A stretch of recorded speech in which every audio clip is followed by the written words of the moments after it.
네, 오늘 함께 말씀을 보겠습니다. 잠언 23장 4절 5절 말씀입니다.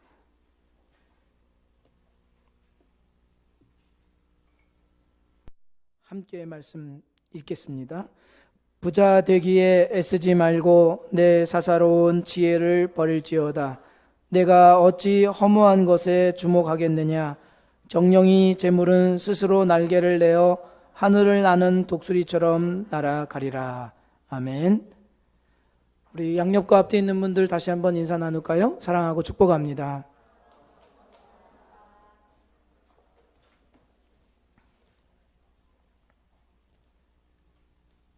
예배 드릴 때 성경 퀴즈에 대한 잡념은 버리시고 예배 드릴 때는 예배만 집중하시면 되겠습니다.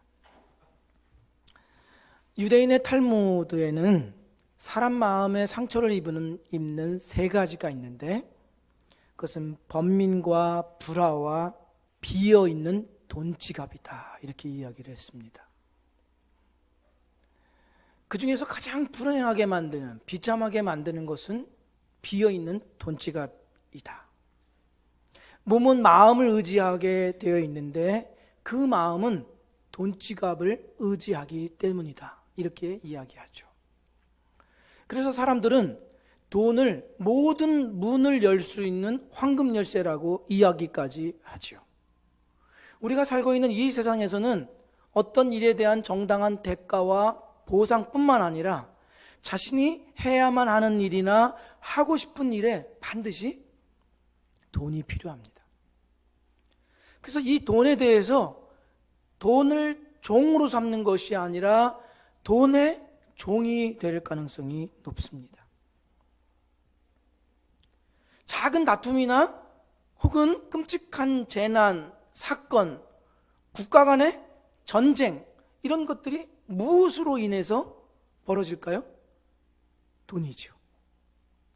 저 시에라리온이라고 하는 곳, 거기에는 정부군과 반군이 서로 내전을 치르죠. 그래서 수많은 백성들이 고통을 당했습니다. 자국민이. 무엇 때문에 그렇게 했을까요? 다이아몬드 광산을 차지하기 위해서 그랬습니다.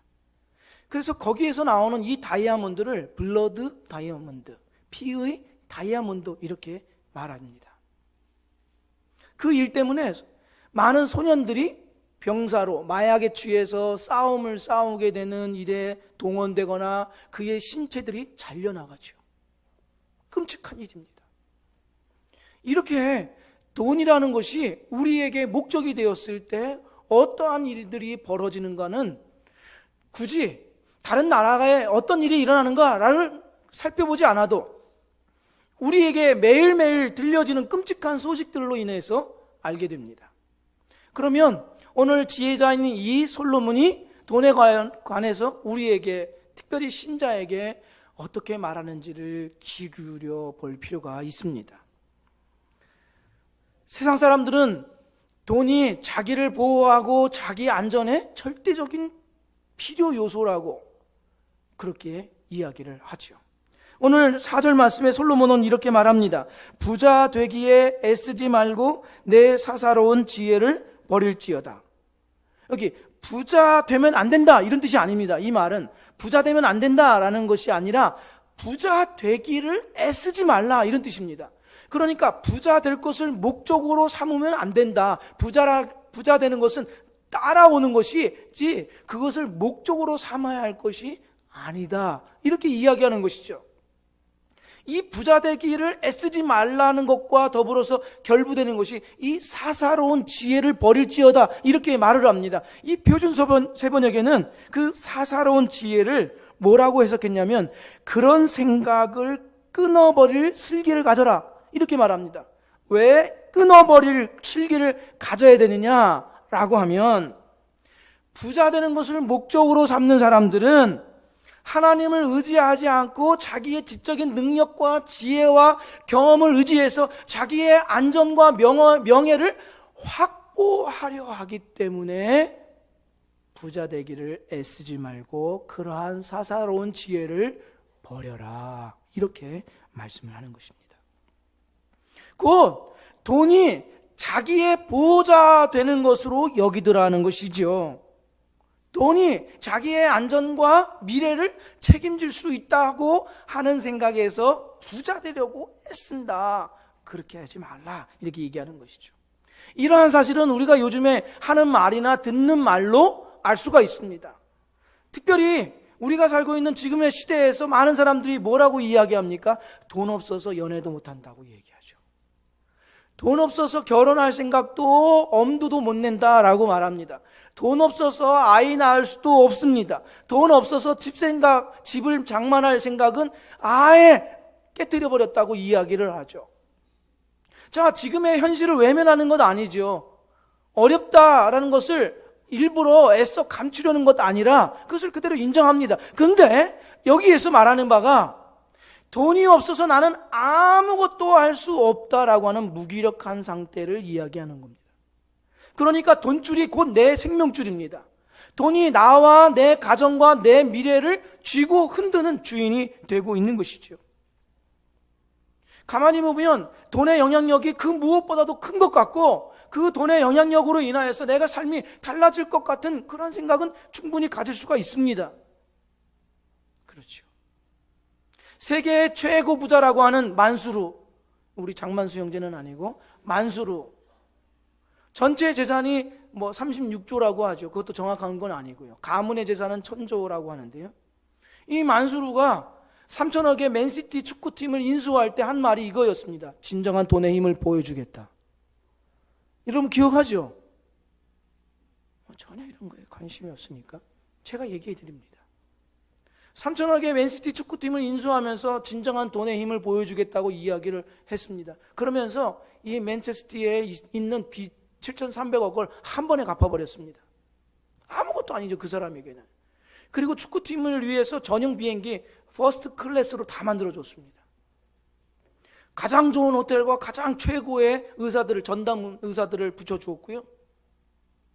그들에게 뿐만 아니라 그들 선수들의 가족들에게 매년 신제품의 신사양의 자동차, 최고급 자동차를 매년마다 제공을 해줍니다. 그것만이 아니죠. 팬들을 위해서 저 맨시티 역에서부터 경기장까지 모노레일을 만들어줬습니다.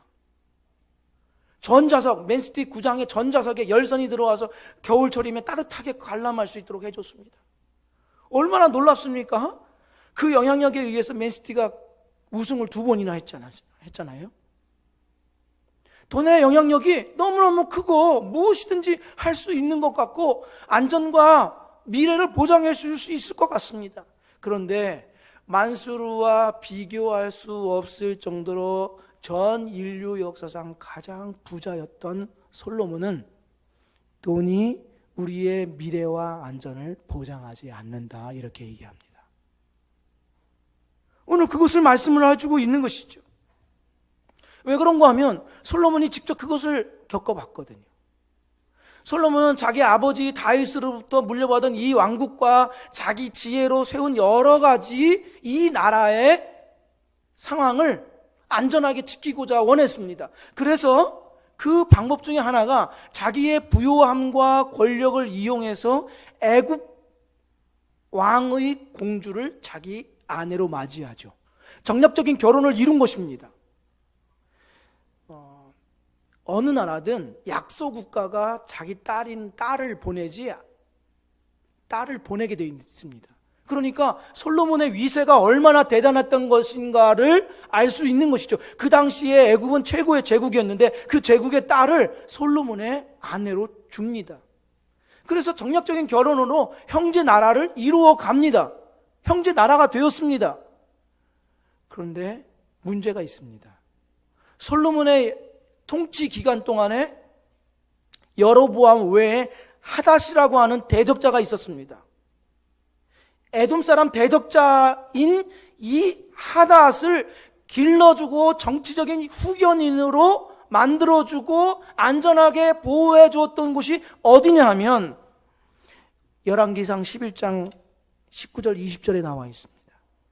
하닷이 바로의 눈앞에 크게 은총을 얻었으므로 바로가 자기의 처제 곧 왕비 다브네스의 아내 아우를 그의 아내로 삼음에 다브네스의 아우가 그로 말미암아 아들 그누밧을 낳았더니 다브네스가 그 아이를 바로의 궁중에서 젖을 떼게 하매 그누밧이 바로의 궁에서 바로의 아들 가운데 있었더라. 솔로몬의 대적인 하닷을 누가 보호해주고 그 하닷의 정치적인 역량을 길러주는 후견인이 되었느냐? 솔로몬이 형제 나라로 삼았던 그 애굽에서 솔로몬의 대적자를 보호해주고 있었던 것이죠. 솔로몬이 말하는 바가 무엇입니까? 사람의 안전과 보호는 돈이나 다른 것에 있지 않다는 것을 여실히 보여주는 것이죠. 그래서 대신 성경에서는 이렇게 우리에게 경계하며 말씀을 합니다. 디모데전서 6장 9절 10절 말씀에 부자가 되려고 애쓰는 사람은 시험에 들고 함정에 빠지게 됩니다. 어리석은 일을 하다가 결국 자신을 망치는 구덩이에 떨어지는 것입니다. 돈을 사랑하는 것이 모든 악의 뿌리입니다. 돈을 더 많이 얻으려다가 진실한 믿음에서 떠나고 오히려 더 큰 근심과 고통만 당하게 됩니다. 지금 잠언 23장 4절 5절 말씀을 신약 성경에서 다르게 이렇게 똑같이 이야기하죠. 다른 표현으로. 부자가 되려고 돈을 오랫동안 쳐다보는 순간 사람이 변하게 되는 겁니다. 반지의 제왕 알죠? 이 반지의 제왕에서 그 대표적으로 유명한 역이 골룸입니다. 골룸의 원래 이름은 스미골입니다. 근데 이 스미골이 자기 친구 데아골과 함께 이렇게 놀다가 데아골이 그 물 깊은 곳에서 절대 반지를 발견해요. 그런데 이 스미골이 그 절대 반지를 보니까 탐욕이 생깁니다. 그 탐욕이 생겨서 그것을 가지려고 하죠. 데아골은 주지 않으려고 하고, 그날이 자기 생일이었던 스미골이 자기 생일 선물로 달라고 그렇게 요청을 하죠. 데아골이 거절하자 자기 친구를 해치고 맙니다. 그리고 나서는 그 절대 반지를 갖고자 하는 욕망과 탐욕에 눈이 멀어서 늘 중얼중얼거리면서 콜룩콜룩 한다고 해서 사람들이 그를 골룸이라고 이름 지은 것입니다. 그리고 그 절대 반지에 눈먼 그의 외모는 점차적으로 변해가면서 이상하게 변해가더니만 그 절대 반지와 함께 죽음의 길로 떨어지고 맙니다. 보십시오. 여러분은 골룸입니까? 골로 갑니다. 골로. 솔로몬은 돈이 자신을 보호할 수 있다고 하는 이 거짓 이상에서 벗어나도록 우리들에게 경계하고 있습니다. 부디 우리의 이 순수한 마음에서 돈의 종이 아니라 돈을 종으로 부릴 수 있는 여러분과 제가 되기를 주의 이름으로 축복드립니다. 세상은 이와 같이 돈을 자기의 보호자요 피난처로 삼으려고 하지만 신자는 돈의 실체를 아는 사람들입니다. 오늘 말씀 5절 보시면 내가 어찌 허무한 것에 주목하겠느냐, 정령이 재물은 스스로 날개를 내어 하늘을 나는 독수리처럼 날아가리라. 재물이 얼마나 신속하게 지나가는지 독수리가 날아가는 것처럼 없어져 버린다, 이렇게 이야기합니다. 그러니까 지혜자가 우리들 자기의 아들과 제자들에게 이야기하기를 너는 어떻게 허무한 것에 주목하겠느냐, 그럴 수 없다, 절대 그 길을 피하라고 이야기해주고 있는 것입니다. 돈은 사람의 보호자가 될 수 없습니다. 미래를 보장해 줄 수 없습니다. 돈은 허무한 것입니다. 그러니 그 허무한 것에 너의 인생을 맡긴다는 것은 어리석다, 그러지 말아라, 그렇게 말씀을 하고 있죠. 여러분, 돈이라는 것이 우리의 마음에 얼마나 많은 부추김을 갖게 하는지 돈을 갖고 있으면 불안합니다. 그렇죠. 돈을 갖고 있으면 불안합니다. 정서적으로 안정이 안 됩니다. 예배드리는 시간에 돈에 가 있습니다. 머리에 돈이 가 있어요. 주식을 투자한 사람 보십시오. 주식에 늘 마음이 가 있습니다. 대학생들이 주식에 투자해서 강의 시간에도 중간에 나와서 주식을 본다고 합니다. 그의 머릿속에는 숫자와 더불어서 빨간색과 파란색밖에 없어요. 늘 그걸 올랐나 내려갔나 늘 조바심 납니다. 해보신 분들은 다 알 겁니다. 여기도 해보신 분이 계십니다. 부동산에 투자한 사람들 보십시오. 정책이 어떻게 바뀌는가, 정부가 어떤 정부가 들어서는가, 세계 시장의 변동이 어떻게 일어나는가 늘 불안합니다. 돈이라는 것이 그렇습니다. 돈에 내 인생을 맡기면 불안하기 여지 없습니다. 2017년 3월 찰스 머핀이라고 하는 미국의 한 펀드 매니저가 한 뉴욕의 호텔에서 떨어져서 투신해서 스스로 생을 마감하죠. 이 찰스 머핀이라는 사람은 16살 때 콜롬비아 대학에 들어갈 수 있을 정도의 수재였습니다. 16살에 콜롬비아 대학에 들어갔고 이후에 하버드와 매사추세츠 공과대학원에서 공부를 한 수재입니다. 펀드 매니저로 활동을 하면서 많은 돈을 얻었습니다. 물론 그가 나중에 들어간 회사는 사실상 경기가 좋지 않았지만 그는 굉장한 재력가였습니다. 백만장자였습니다. 그가 살고 있는 집은 방이 16개 딸린 3,650만 불, 우리나라 돈으로 408억이 넘는 그러한 저택이었습니다. 집만 자산은 따로 있고. 그런데 그는 늘 마음에 그의 중얼중얼거림에는 재산을 잃을까 봐 두려워서 공포에 시달렸다고 이야기하죠. 그 많은 재산이 그 공포심을 없애지 못했습니다. 그는 성공하고 부자가 되었지만 행복은 그를 비껴갔습니다. 그래서 월스트리트 저널에서는 그에 대해서 뭐라고 이야기했냐면 그의 죽음은 돈의 노예가 된 전형적인 삶을 보여주었다. 이렇게 슬픈 결론을 내렸죠. 돈이 가져다 주는 것은 불안감입니다. 안정감이 아니죠. 그러나 신자는 이러한 돈의 실체를 알게 된 사람들입니다. 자, 보십시오. 마태복음 6장 26절부터 32절에 있는 말씀. 하늘에 있는 새를 보아라. 새는 심지도 않고 거두지도 않고 창고에 쌓아두지도 않는다. 그러나 하늘에 계신 너희 아버지께서 새들을 먹이신다. 너희는 새보다 훨씬 더 귀하지 않느냐? 너희 중에 누가 걱정해서 자기의 수명을 조금이라도 연장할 수 있느냐? 이후에 저는 이 말씀 꼭 자매들에게 들려주고 싶어요. 너희는 왜 옷에 대해 걱정하느냐? 들에 피는 백합꽃이 어떻게 자라는가 생각해 보아라. 백합은 수고도 하지 않고 옷감을 짜지도 않는다. 그러나 내가 너희에게 말한다. 온갖 영화를 누린 솔로몬도 이 꽃 하나에 견줄 만큼 아름다운 옷을 입어보지 못하였다.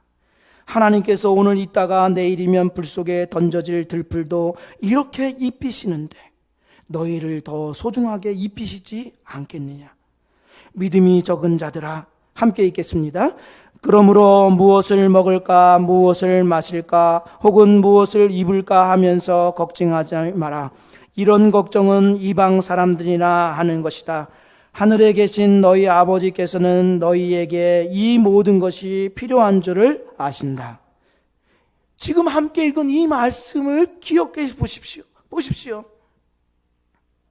무엇을 먹을까, 무엇을 마실까, 무엇을 입을까 걱정하는 사람들은 이방인이다라는 거예요. 이방인이 누굽니까? 돈에게서 안전보장과 자기의 미래를 확보하려고 하는 사람들입니다. 그런데 우리는 누구입니까? 우리의 미래는 아버지 하나님께 있는 것이죠. 새들도 먹이시고 들의 풀도 입히시는 하나님 아버지께 나의 미래와 운명이 달려있음을 믿는 사람들, 이렇게 얘기하는 것이죠. 그래서 주님만이 나의 진정한 공급자여 보호자여 피난처 되심을 믿는 신자들, 구원받은 신자들에게 있어서 두드러진 변화의 하나는 돈에 대한 태도 변화입니다. 자, 보십시오. 에베소라는 지역에는 아데미, 다른 말로 하면 다이애나, 신을 섬기는 사람들이었습니다. 그 에베소 사람들은. 그 에베소 지역에는 한꺼번에 5만 명이 들어갈 수 있는 7대 불가사의한 건물, 신전도 있었습니다. 그 에베소에 들어가서 바울이 복음을 전하죠. 그랬더니 일부 에베소 사람들이 예수 그리스도를 주로 믿고 고백하게 되었습니다. 그러자 그들의 변화된 반응과 태도를 보십시오. 에베소서 19장 17절 19절 말씀에 이렇게 기록되어 있죠.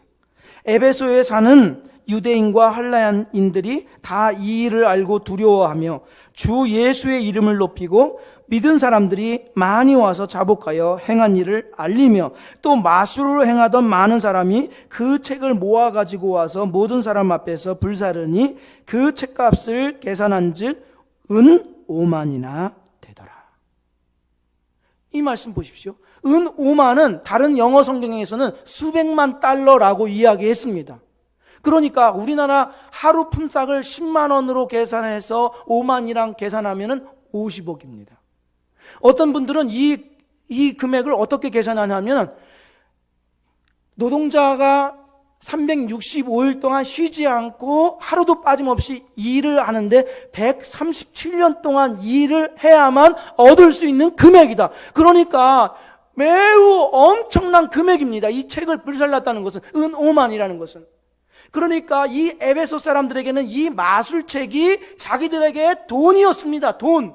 자기의 운명줄을 쥐고 있는 보장책이었습니다. 그런데 예수 그리스도를 알고 보니 하나님을 농락하고 하나님의 자리에 위치한 이 책들을 불살라버리고 그 책들 위에 서 있게 된 것입니다. 하나님만이 나의 보호자요, 공급자요, 피난처임을 알게 되었으므로 제가 말합니다. 눈을 뜨세요. 우리는 하나님이 나를 이 세상에서 살기에 충분하도록 공급하시고 돌보신다는 것을 믿습니다. 아멘입니까? 돈도 땅도 이 세상에 있는 모든 것도 다 흔들립니다. 어느 순간인가 다 흔들려요. 그러나 우리를 보호하시는 하나님, 우리를 그의 안에 두신 예수 그리스도께는 요동함이 없습니다. 우리가 섬기는 하나님은 어제나 오늘이나 영원토록 동일하신 분이십니다. 19세기 중엽에 일본 정부에서는 외국 귀빈을 모실 수 있는 영빈관을 짓기로 결정을 하지요. 그래서 시카고에 있는 플랭크 로이드 라이트라고 하는 건축 설계사를 초청하죠.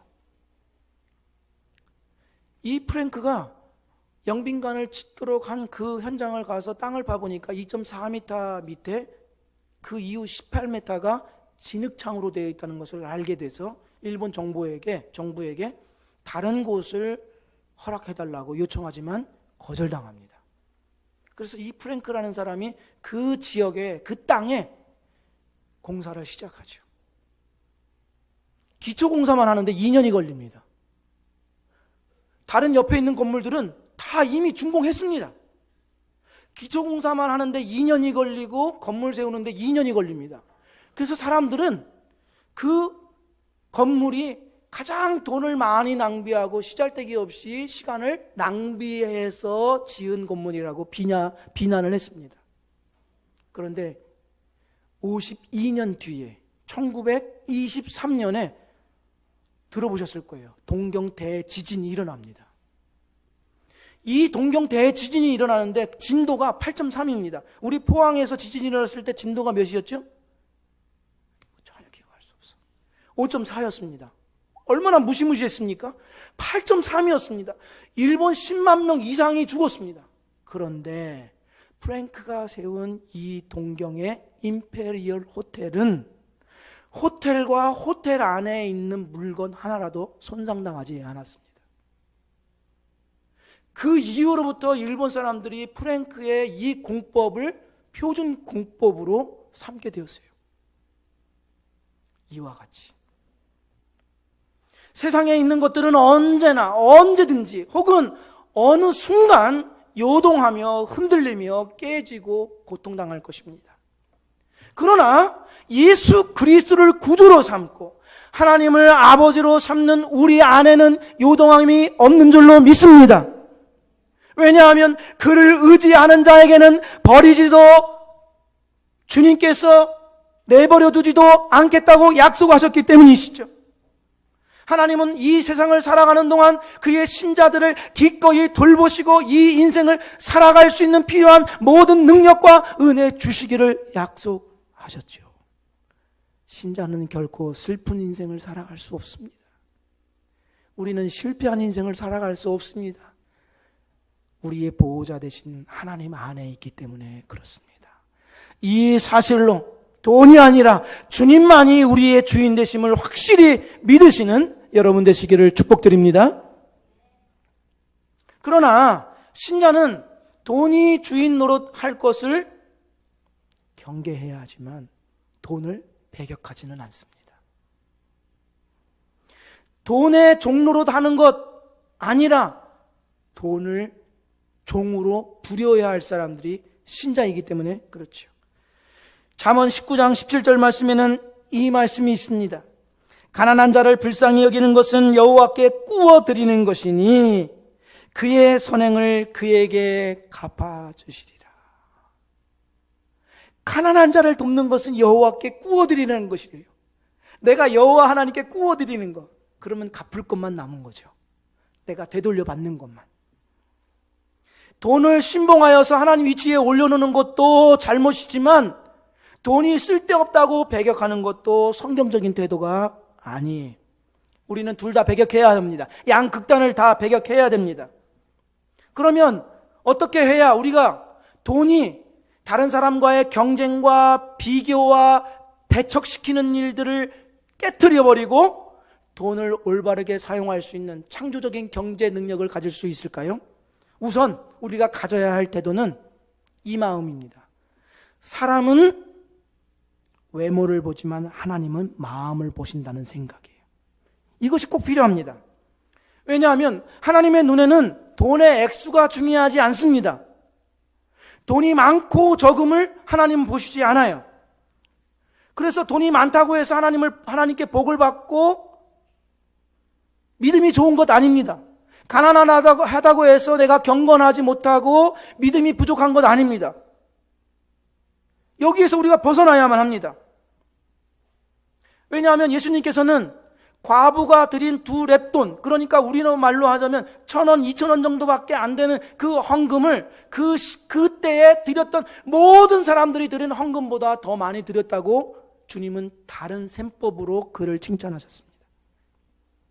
그러니까 다른 사람과의 비교로 나는 적다, 없다, 할 수 없다, 무기력하다라고 하는 물질적이거나 소비적인 열등의식과 그 시달림에서 벗어나야 됩니다. 그래야만 돈을 올바르게 사용할 수가 있습니다. 그리고 나서 내게 지금 있는 것으로 주는 인생이 되는 것입니다. 그것이 얼마가 됐든 어떠한 정도의 양이 됐든 상관없이 주는 인생이 되어야 하죠. 성령의 사상은 성을 쌓는 것이 아니라 사람을 세우라는 사상입니다. 오늘 앞서 읽어드렸던 잠언 19장 17절 말씀을 우리 지금 시대의 버전으로 하자면 그렇습니다. 성을 쌓지 말고 사람을 세워라, 이렇게 얘기하는 거죠. 야고보 사도는 야고보서 1장 27절에 이렇게 말씀합니다. 하나님 아버지 앞에서 정결하고 더러움이 없는 경건은 곧 고아와 과부를 그 환난 중에 돌보고 또 자기를 지켜 세속에 물들지 아니하는 그것입니다. 하나님 아버지가 나의 보호자로 믿는 경건한 자, 하나님 아버지께 나의 미래와 운명이 달려있다는 것을 온전히 믿고 따르는 자, 그들은 경건한 자인데 그들에게서 보여질 수 있고 기대할 수 있는 반응이란 가난한 자를 돌보는 것이라는 거죠. 그것이 없다고 한다면 경건은 허상에 불과하다라고 이야기하고 있습니다. 왜냐하면 이 일에 솔로몬이 실패했기 때문에 그렇습니다. 그는 수많은 재산과 부유함이 있었지만 자기 치장하느라 하나님의 말씀을 외면했습니다. 그러면서 하나님께서 우리에게 뭐라고 말씀하시냐면 여호와께서 갚으신다. 여호와께 꾸어드린다는 것은 하나님이 갚아주신다는 얘기 아니겠습니까? 사람들은 이렇게 말하죠. 죽어서 돈을 가져갈 수 없다. 이렇게 말하죠. 맞는 말이죠. 그러나 예수님께서는 또 달리 말씀하십니다. 우리가 하는 일을 통해서 그 돈을 가져갈 수 있다고 말씀합니다. 놀랍지요? 자, 보십시오. 마태복음 6장 19절부터 21절 말씀. 너희를 위하여 보물을 땅에 쌓아두지 말라. 거기는 좀과 동록이 해하며 도둑이 구멍을 뚫고 도둑질하느니라. 오직 너희를 위하여 보물을 하늘에 쌓아두라. 거기는 좀이나 동록이 해하지 못하며 도둑이 구멍을 뚫지도 못하고 도둑질도 못하느니라. 내 보물 있는 그곳에는 내 마음도 있느니라. 지금 뭐라고 말씀하고 있습니까? 보물을 하늘에 쌓아둘 수 있다. 내가 돈을 가지고 갈 수 있다. 이렇게 말씀하고 있는 것입니다. 내 행위로 어떻게 해요? 가난한 자를 필요한 자들과 함께 나눔으로써 나는 하늘에 쌓아둘 수 있습니다. 이것이 돈의 지배를 받지 않고 돈을 지배하고 돈을 종으로 삼는 최고의 방법입니다. 사람들은 돈 때문에 돌고 돌아서 돌아버리잖아요. 돈 때문에 돌아버립니다. 돈에 매여 있는 사람들은 다른 사람을 배척하고 소외당합니다. 그렇지요. 돈이 있는 사람은 스크루지가 되는 거예요. 돈에 집착하는 사람은 다른 모든 사람들을 자기에서 배격시킵니다.